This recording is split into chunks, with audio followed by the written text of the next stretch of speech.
Hey, my name is Eddie McCain, and I'm going to be talking about Christian Republicanism, which is the name of the 5th chapter in Mark Noll's book, America's God, From Jonathan Edwards to Abraham Lincoln.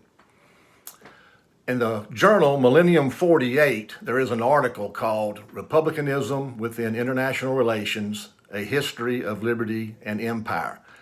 And in this article, it states that the term republicanism can be understood as a theory of liberty, which seeks to prevent arbitrary forms of domination.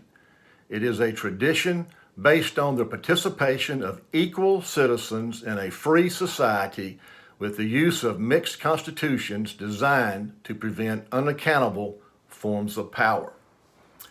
Republicanism was the ideology of the American Revolution. It is the opposite of a divine right, which is what we were under while still a colony of England. Thomas Jefferson, 50 years after he penned the Declaration of Independence from England, was still shouting that divine right is the enemy. Professor of Political Science at Notre Dame, Michael P. Zuckert, in his book, Natural Rights and the New Republicanism, stated that John Locke, the English Whigs of 1688, the American Whigs of 1776, spoke with one voice in their opposition to the political doctrine of divine right of kings. The principles of liberty stem from the laws of nature called natural law.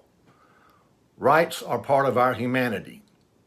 Rights come from God, man is born with them.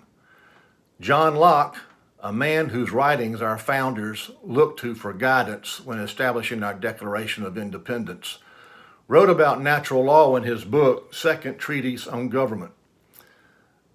And I'm quoting him, "The state of nature has a law of nature to govern in which obliques everyone, that being all equal and independent, no one ought to harm another in his life, health, liberty, or possessions." Locke's thoughts concerning natural law come from the belief that God created man and therefore dictates the laws man needs to live under to sustain himself. The Declaration of Independence is based on natural law. I have a copy of the Declaration of Independence here, and in the first paragraph, it refers to laws of nature and of nature's God. And of course, you probably know the second paragraph where it opens up with, "We hold these truths to be self-evident, that all men are created equal, that all are endowed by their Creator with certain unalienable rights." At the 50th anniversary reunion of the Declaration of Independence, Thomas Jefferson spoke, and this is a quote from his speech. "The general spread of the light of science has already laid open to every view the palpable truth that the mass of mankind has not been born with saddles on their back, nor a favored few booted and spurred, ready to ride them legitimately by the grace of God." Prior to around 1740, traditional Christians opposed republicanism. They considered themselves loyalists to the king. And great revivalists like George Whitefield and Jonathan Edwards, they used the language of liberty in their sermons, but only for spiritual purposes. They were just interested, primarily interested in eternal matters. And they could preach to their church congregations that nothing mattered more than coming to experience everlasting liberty from bondage and servitude, but they would be preaching from a Bible chapter such as John chapter 8, 34 through 36, and I quote, "Jesus answered them, Verily, verily, I say unto you, whosoever committeth sin is the servant of sin, and the servant abideth not in the house forever, but the Son abideth ever. If the Son therefore shall make you free, ye shall be free indeed." This was spiritual, and generally when the preachers of that particular time period used words like liberty and freedom, they were talking about freedom from sin. A lot of sins wind up being addictions. We have, there's sexual addictions, there's alcohol addiction, pill addictions, all kinds of addictions. And they were preaching that through Jesus you could get liberty and you can get freedom from being in the bondage of these type of sins. But from around the mid-1740s, Protestants slowly started embracing the Republican ideas. When George Whitefield died in 1770, he was memorialized more than anyone else in colonial history. And Nathaniel Whitaker, a Presbyterian minister and former Whitefield assistant, spoke. And he said that Whitefield was a warm friend to religious liberty, but he was no less a friend to the civil liberties of mankind. He was a patriot, but not in show, but in reality, and an enemy of tyranny. And this seemed to kind of be a turning point with clergy starting to preach civil liberty from their pulpits.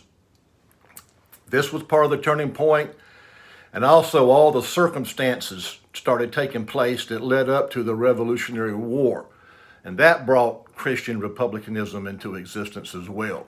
So I believe it was mainly those two things there when Whitaker preached at Whitefield's funeral, his memorial service, that he, even though he didn't preach liberty from a political sense, that he very much was against tyranny.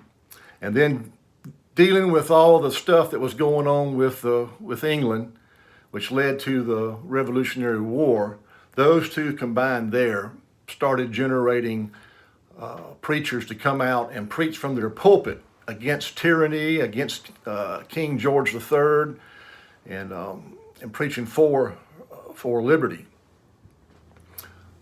Author William Allen, who was president of two colleges, Dartmouth University and Baldwin College, wrote a book back in 1809 called American Biographical and Historical Dictionary.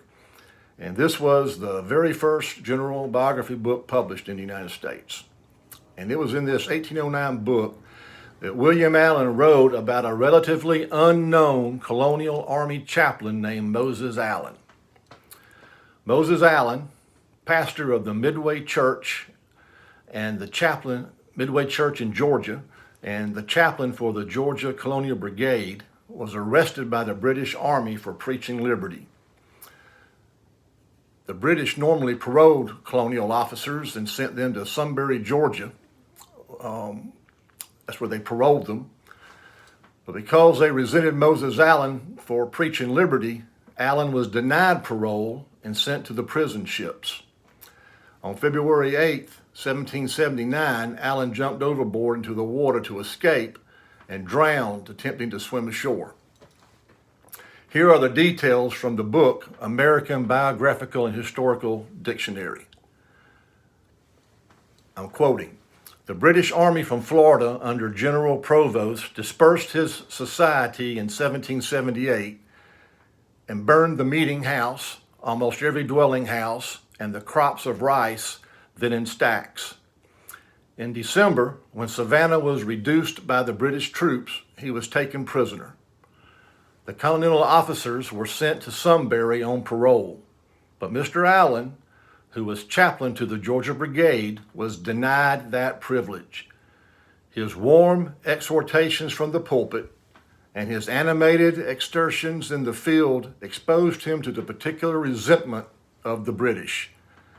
In other words, the British had heard about Chaplain Moses Allen and his strong preaching against the King of England and against tyranny. And when he was arrested, whereas they would normally parole officers and make them live in a town called Dunbury, Georgia, it was almost like house arrest. They couldn't leave the town. But with Chaplain Moses Allen, they denied him that parole, and they put him on a prison ship.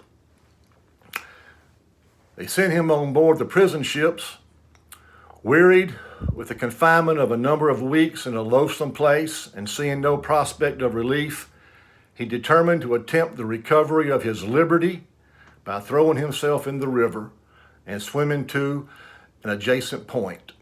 But he was drowned in his attempt on the evening of February 8th, 1779, in the 31st year of his age.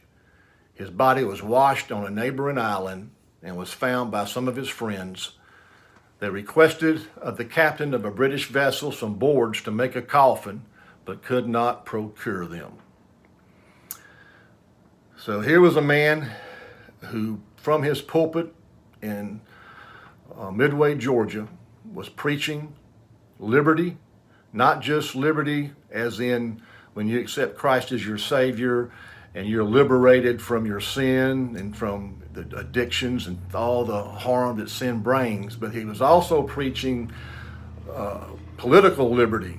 Liberty as in getting out from under the thumb of a king and being able to live your life as you want to live it without having to deal with a king who believes that he is divinely over you. Well, I hope you've enjoyed this little presentation. It was very interesting for me to read, and I learned a lot reading this, and I will get back with y'all later.